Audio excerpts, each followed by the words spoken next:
Welcome back to the Huddle YouTube channel. I'm your host, Owen, and today we're going to be going over my day one draft grades. However, instead of making one long extended video where you're going to have to sit there and sift through each team and try to find where your team is talked about so you can watch about 5 minutes of a 40-minute video, I'm going to make individual videos for each team that picked in the first round. Now, if you were a team that had multiple picks, I'm going to talk about you guys in one video together with all your picks in there. If you just have one pick, it's going to be a shorter one. I'm just going to give my thoughts on your guys' pick and what you should be doing going forward with the draft. So, with that out of the way, let's get started. With pick number 29, the New Orleans Saints take Bryan Bresee.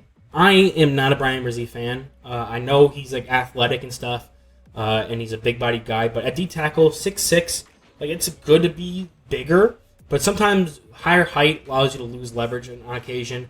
I don't particularly think that's one of his biggest issues, but it could be, something that rises up, especially to try to tweak his game here or there. He has an extensive injury history, and as well, he lost his sister, so he's a great story. I love him as a person, but as a football player, I was never really that high on him. I thought he was like a second-round guy, more raw, super athletic, toolsy, who was going to need even a longer time to develop than a guy like maybe Myles Murphy, who we talked about in the previous pick for the Cincinnati Bengals. So Bresee being that guy, I wasn't really there for first-round hype. I knew he was probably going to go in the first round. I'm just happy it wasn't top 10 like other people were trying to convince me that he was.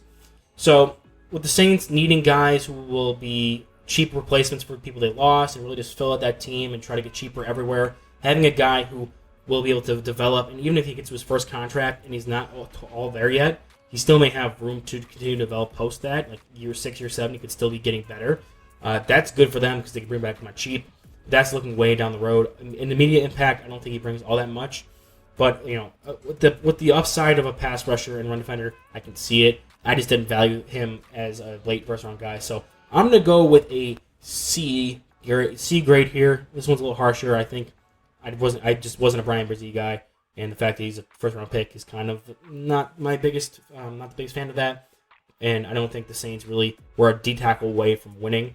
They probably could have went Will Levis here to back up Derek Carr, or went a couple different places here with who was left on the board. But yeah, Bryan Bresee's fine. He's not my favorite guy, and D-tackle is a D-tackle. So I'm going to go with a C here for New Orleans Saints.